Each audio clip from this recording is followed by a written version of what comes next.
Hey everybody, welcome to Gary Talks. It's November, so here in the United States, a lot of us are thinking about Thanksgiving, and many people around this time of year go on road trips. So in honor of that, I'm going to look at my top 10 favorite road trip movies of all time. And I have a very special guest lined up. A lot of you know him from Empire Records, Vegas Vacation, Can't Hardly Wait, That Thing You Do. But he is also the star of one of my favorite road trip movies, Dutch. Later in the episode, I'll be talking to Ethan Embry. But before we get there, let's discuss what I think makes a road trip movie. Obviously, someone has to go on a road trip. It can be one person, a family, a group of people. But the road trip itself should be a major plot point of the movie. So that's pretty much the only thing that we need to get into for my top 10, so let's start at number 10. It's the only movie on my list where it's a single character going on a road trip. Pee-wee's Big Adventure. Paging Mr. Herman. Mr. Herman, you have a telephone call at the front desk. Pee-wee's Big Adventure kicks off my top 10 road movies with so much quirky fun, the movie has now become legendary. Directed by Tim Burton, the film follows Pee-wee Herman, played by Paul Reubens, in his unforgettable quest to find his beloved stolen bike. Imagine a blend of slapstick comedy, whimsical visuals, and bizarre characters. This movie is like diving headfirst into a cartoon brought to life. Pee-wee's innocence and determination keep you cheering for him as he faces off against everything from bikers to ghosts. What puts this movie in my top 10? The film's offbeat humor and Burton's surreal vision turn ordinary places like a roadside diner or the Alamo into scenes of pure magic. Plus, Danny Elfman's score adds that extra dash of adventure. It's silly, heartfelt, and weirdly uplifting, proving you don't need superheroes, just a man and his bike. Coming in at number 9, this could be the best written movie on my list, Midnight Run. If there is one movie on this list that is the one that a majority of you haven't seen, it could very well be Midnight Run. And that's something you should change immediately. It's one of the great buddy comedy action movies of all time. Directed by Martin Brest, the movie stars Robert De Niro as a tough-as-nails bounty hunter, tasked with bringing in a mob accountant played hilariously by Charles Grodin. What starts as a simple job turns into a chaotic cross-country chase as the mismatched pair dodge FBI agents, mobsters, and each other. Packed with 80s charm, Midnight Run is not only one of the ultimate buddy cop movies, but also one of the all-time great road trip movies as well. There's no way I could have a list of top 10 favorite road trip movies without including Road Trip. Long before he made the Hangover movies, Todd Phillips made Road Trip. First of all, it's extremely dated and hasn't aged that well, but at the same time, this 25-year-old comedy is still damn funny, and it belongs on the list of road trip movies, as that is the entire plot of the film. After a college student accidentally sends an X-rated tape to his girlfriend, he and his pals have to race across the country to get it back before she sees it. The truly strange part of this movie is that Tom Green is also in it and has really zero to do with the road trip itself. He was only inserted in there as it was part of his 15 minutes of fame. Either that makes this movie more awesome for you, or is a drawback for you, but it's certainly of the time when this was made. Coming in at number 7. It's a John Landis classic film, The Blues Brothers. It's 106 miles to Chicago. We got a full tank of gas, half a pack of cigarettes. It's dark, and we're wearing sunglasses. Hit it.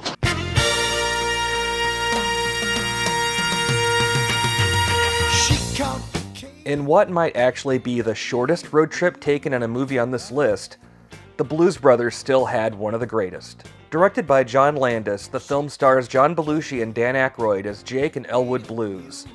We're on a mission from God To save their orphanage by reuniting their old blues band. Along the way, they encounter relentless police chases, angry ex-girlfriends, Illinois Nazis, and even some soul legends.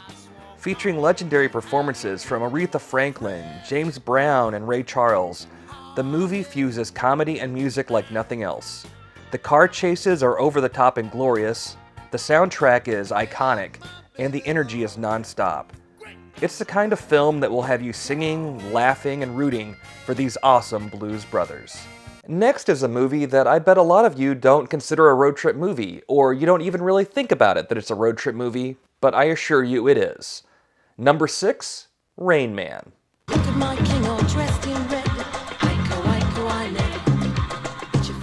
only road trip movie on my list to win the Oscar for Best Picture, Rain Man is a heartfelt, unforgettable film that explores family, difference, and unexpected bonds.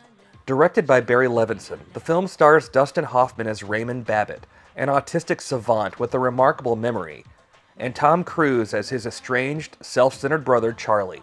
When Charlie discovers Raymond has inherited their father's fortune, he kidnaps Raymond to leverage the money, but ends up on an emotional journey of self-discovery. The film balances humor, frustration, and compassion, making their bond grow naturally as they travel together. With great scenes from Vegas card counting to the hilarious diner routines, Rain Man definitely deserves a spot on my all-time road trip list. Number 5 is the only movie on my list that is maybe a bit of a cheat. The road trip itself isn't a major plot point of the movie and only takes up maybe a third of the movie, but still, I do feel like it counts, which is why I put it here on the list. Dumb and Dumber. Hey guys, we're going on a national bikini tour, and we're looking for 2 oil boys who can grease us up before each competition. You are in luck. There's a town about 3 miles that way. I'm sure you'll find a couple guys there. This might not be the movie on my list that I quote the most, but then again, it just might be. Jim Carrey and Jeff Daniels star as Lloyd and Harry, 2 well-meaning but hopelessly dim-witted friends who take a road trip across the country to return a briefcase full of ransom money to a woman Lloyd instantly falls in love with. And every second is packed with brilliant, absurd gags. Dumb and Dumber is a comedic gem of the 90s, embracing its stupidity so unapologetically that you can't help but laugh out loud. It's pure slapstick joy. The Farrelly brothers really hit the jackpot here, and even though they've made some other great films, they've never made another as funny as this. Number 4 is probably my dad's favorite movie, as we used to watch it together all the time. Smokey and the Bandit. Eastbound and down, loaded up and trucking. Are we gonna do what they say can't be done? Smokey and the Bandit is the ultimate 70s road trip movie where speed limits mean nothing. Burt Reynolds stars as the awesomely cool Bandit, who alongside his buddy Snowman and runaway bride Frog, race across state lines to deliver a truckload of Coors beer, because apparently it was illegal to haul Coors across state lines back then. But there's a hitch. Sheriff Buford T. Justice, the ultimate Southern lawman, is hot on their trail, delivering one of cinema's funniest and most relentless police chases. With high-speed car stunts and witty banter, and that iconic Trans Am, Smokey and the Bandit is a pure, adrenaline-fueled joyride. While the sequels never quite captured what made this movie amazing, it's by far one of the greatest road trip movies ever made. My top 3 movies all have one thing in common, and that's John Hughes. A lot of you know I made another episode talking about my favorite John Hughes movies, and one thing that really happened in a lot of his films was there was a road trip. Coming in at number 3, Dutch. Stop me if you've heard this plot. A loud and semi-annoying guy has to do what he can to get an uptight stranger home before Thanksgiving. Yes, it might be the plot of Planes, Trains, and Automobiles, but it's also the plot to another film written by John Hughes, Dutch. But Dutch is also a lot of fun thanks to the performance of Ed O'Neill as Dutch Dooley, a working-class stiff who is saddled with bringing his girlfriend's spoiled brat kid home for the holidays. Ethan Embry, credited as Ethan Randall at the time, plays his part great as his slow turn into a normal and nice kid works great for the big ending, and of course, Shooter McGavin himself is the asshole dad. You can't go wrong there. If you can track Dutch down anywhere, be sure to watch it this Thanksgiving. And now here's my interview with the star of Dutch, Ethan Embry. Hey Ethan, thank you so much for being on Gary Talks. Thanks for having me. I want to start off by saying that I know this was one of your very first roles, but I think you did a great job in this movie.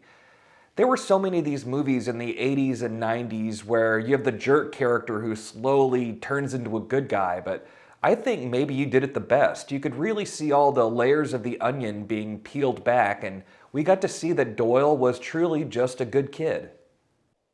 I think, thank you, first of all. It's John Hughes. Like, he wrote the screenplay for that. And, the saying goes that all great films start with a great screenplay, and he only wrote great screenplays. Like, his character development and plot lines, like, love everything that guy ever did. And also Peter Feynman and Ed O'Neill. Peter Feynman was the director. He directed Crocodile Dundee. Woohoo! The way they worked with me, because I can't take any credit for how that turned out. I was 10 years old. I had no idea what I was doing. I think the only thing that I did right was follow their instructions to the best of my ability. The movie holds up. It actually kind of holds up. Oh, 100%, yeah. It's like Uncle Buck and Planes, Trains, and Automobiles like squished into one movie. Well, it's a yearly watch for me. I mean, both Dutch and Planes, Trains, Automobiles, every Thanksgiving, I'm watching it once my belly is full of turkey. Absolutely. Well, you mentioned Peter Feynman, and I think he kind of gets forgotten about in this process. When people think about Dutch, they think about it as a John Hughes movie, but Peter was really the one that was there every step of the way. Absolutely. And Dick, what's the last name of the producer, Dick? Oh God, it's been 30 something years. Right. It's right there. But they were the ones that I would say are most responsible for creating the feel of that movie. And then of course Ed, like, he's just, talk about being one of the most underappreciated like actors. Like, his comedic stuff is incredible. We're all well aware, Married with Children and Modern Family, but his dramatic stuff is so good too. And like, he used to he was a theater guy out of New York, and just he's I absolutely love Ed. He's the most laid back, grounded, just regular guy that I think I've ever worked with in the industry. And he's also the wealthiest. I can see that, but maybe just like Dutch Dooley, he's super wealthy, but he doesn't carry himself that way. He absolutely doesn't carry himself like he is one of our generation's biggest stars. He's just real laid back, really easygoing. I love that guy a lot. So when you guys made Dutch, I mean, this was at the height of Married with Children. Did you know who Al Bundy was? Were you starstruck to work with Ed? What was that like? Well, I grew up in a very religious environment, to the point where our television, my dad cut the cord that would go into the outlet and put this weird pronged outlet that needed a connector so that the TV could actually be plugged into the wall. And so we never got to watch anything if he wasn't there overseeing everything that we watched. And so no, my exposure to pop culture at that time was very minimal at best. Which I always wonder, why did they want me to be an actor? It doesn't track at all. So I was not aware of Married with Children, which I think really helped me, because it was, I didn't have anything preconceived going into it. I wasn't even very well aware of John Hughes at the time. Yeah. So I was actually going to ask you if you were aware at the time that John Hughes was kind of like the teenage star maker. You know, if you're thinking about the fact that he'd already made Macaulay Culkin and already made Anthony Michael Hall, I know that would have weighed on my mind and probably affected my performance. So I think you're right. Maybe you were lucky that you didn't really realize that. Yeah, all of the awareness of what he had accomplished and what the people around him accomplished came later. I became a huge John Hughes fan. 14, 15, 16, and you mentioned Anthony Michael Hall, and like he's just like, come on, Vacation. Like there's one Rusty. There's one. Well, that's ironic coming from you being a Rusty. All I was doing was a really bad Anthony Michael Hall impression. That to me, it's the character. Like, who doesn't want that dream of going to Vegas and just on $5 becoming a high roller? Yeah, right. Well, one thing I always wonder about whenever I watch these road trip movies, when you made Dutch, was it really kind of shot in order, like you got on the road trip and just shot everything that happened, or were you flying all over from location to location? What was the process of making the movie? A lot of the time, it'll depend on locations, and like there's a lot of variables that will dictate whether or not it can be shot in sequence. Dutch, for the most part, was shot in sequence. We started just outside of Atlanta, Georgia. There's a town called Rome, Yeah. and that's where Doyle went to school. There was a college up there. So we started there, and then, yeah, we went through some southern states. I think we went into Tennessee shooting, and then everybody jumped on a plane, and we went up north through Dakotas and outside Chicago, things like that. So it did work for that film that we were able to do a lot of it in sequence. But then a lot of the stuff, like when we picked up, when E.G. Daly and Ari Myers, the working girls of New Orleans, picked us up, and that was all in Los Angeles. Yeah. Like the interior of the school was in Los Angeles. So you end up jumping around a lot based on where the location is and things like that. Very rarely will a film, whether it's a road trip movie or not, be able to be shot completely in sequence. And it's a luxury. When you can do that, whew, it makes everything so easy because you've already known what that character has gone through. You're not imagining something, you're not imagining an outcome for something you haven't yet done. Yeah. But a lot of it was done in sequence, but then a lot of it was also out of sequence. A little bit of A, a little bit of B. There is one question I've always wanted to ask since I saw this back in 1991 or whenever on HBO. There's that famous scene where Ed is carrying you and you're strapped to the hockey stick. And I wanted to know, was this some sort of rig that was rigged up through his coat to carry you, or is it just that Ed O'Neill was really that strong? I think for Ed, it was mostly he's just strong, because that is a big man. Yeah. He was a college, I think he almost went pro, but he was definitely a college football player. And for me, I had a harness on, and the harness was connected with some wire cabling to the stick that went through my arm jacket, so that it wasn't actually, I wasn't carrying my weight on my binds. Yeah. But yeah, I had a little harness on and connected to that. And then I think he just carried me around like a suitcase. Because what was I, like 80 pounds? Like, yeah, I'm sure there's a line in the movie somewhere where he makes fun of how little I weigh. I'm sure there is. Probably right around the time he said that he didn't know if the underwear he shoved in your mouth was clean or not. Right. Yes. Another person I wanted to ask you about is Christopher McDonald. He is one of the all-time greats at playing a jerk character, and I think his role as Doyle's dad is right up there with Shooter McGavin. I realize you guys probably only worked very shortly together when you had that Thanksgiving scene at the end of the movie, but what was he like to work with?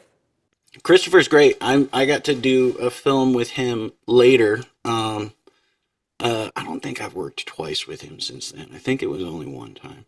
But I got to do a film as an adult with him. And, like, this is the greatest job in the world. The vast majority of people that are lucky enough to be involved in it are going to be fantastic people. The stories of someone not being are so few and far between. And and especially when someone like Ed sets the tone of just, we're easygoing, we're not being difficult, we're having a great time, we're just here working. Everybody else below them is going to assume the same posture. And Christopher was great both times that I worked with him. Speaking of getting to work with someone later in life, you and Ed also worked on the TV reboot of Dragnet. What was that like working with him again, something like 10 years later? I got that show. Originally, there was a different Joe Friday, and we did one episode, and everything shut down. And they said we're going to find a different Joe. And I thought I was done. I was like, oh, that's great. They're going to find a different Frank Smith, too. And then I heard through the grapevine that they were thinking about bringing on Ed. So I wrote Dick Wolf a little letter. I was like, just want you to know we have chemistry. Especially if you're like, don't fire me. Yeah. We work well together, So I don't know if you're meaning to keep me or not, but I do work well with this guy. And it was really great to work with Ed again. That was a very hard show. And it was great to be around him. And like I took it on as sort of my responsibility to relieve some of his work when I could, Yeah. Because I everything that I know about this business and how to behave and my respect for the crew, and how unserious to take my success, I learned from him. So I do feel like I owe that man a lot. Finally, before I let you go, you've been involved in so many projects that people have loved over the years. That Thing You Do, Empire Records, Can't Hardly Wait, Sneaky Pete, which I think is vastly underrated. It's a fun show. That was a great show, man. Giovanni's. I love that guy. So good. But as an actor, are there any roles that you look back at now and you're like, man, I'm really proud of that one. That one really holds up. So some of my horror films I really love. Like Devil's Candy, Cheap Thrills, and I don't watch a lot of my stuff. But funny enough, like one of the things I hold as like I'm really proud of that is Dutch. Like I say a joke often that it was the last good movie that I made, and I think it's pretty solid, It's a great movie, and I really hope that everyone who hasn't seen it checks it out. And I just if you can find it. Well, yeah, I actually have a copy of it on DVD. I bought it used at Blockbuster a long time ago. Still has that little sticker that says $4.99 on it, but hopefully one of these days it will show up on streaming. There might be some streaming platforms that we've seen it come on briefly, because it was a 21st century or 20th century. It was a Fox feature, and when Disney bought Fox, they didn't stream everything, but I think some of them are now, I think it's available now on streaming platforms. Well, I just want to thank you so much for being on the show. It was great talking to you. Absolutely. Thanks for having me, man. As I said, John Hughes was involved in the top 3 movies. He wrote Dutch, and he wrote my number 2 favorite road trip film, National Lampoon's Vacation. While it just fell short of my all-time favorite road trip movie, Vacation certainly is the greatest family road trip movie ever made.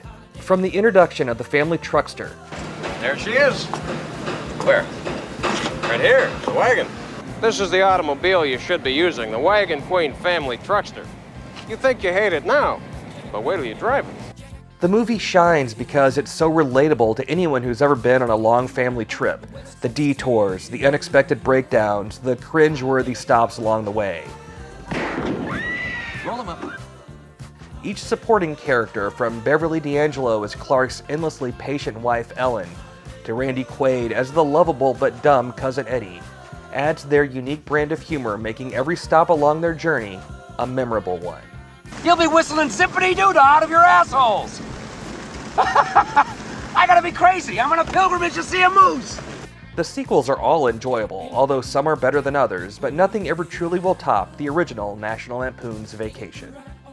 It's probably not that big of a shock. A road trip movie, somehow John Hughes is involved in it.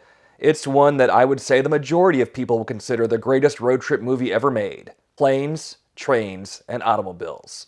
You can talk about the pit, barbecue, the band was jumping, the people too, mess around. It's really hard to put into words how much I love planes, trains, and automobiles, and why. For anyone who travels often for work, and especially over a holiday, there are so many things in this movie that you can relate to. But of course, like all great comedies, the moments are ratcheted up. Steve Martin and John Candy's chemistry on screen is nothing short of magical. Their dynamic is the heart and soul of the movie, and watching them bounce off each other is an absolute joy. The story itself is a hilarious adventure following an uptight businessman and a clumsy, lovable shower curtain ring salesman as they embark on a chaotic journey to get home for Thanksgiving. From missed flights to broken down trains and every mishap in between, the film is a roller coaster ride of laughter and mishaps. And also, never forget, people train runs out of Stubbville. But what truly sets Planes, Trains, and Automobiles apart is its warmth and humanity. Beyond the laughs, it's a story about friendship, empathy, and the unexpected connections we make in life.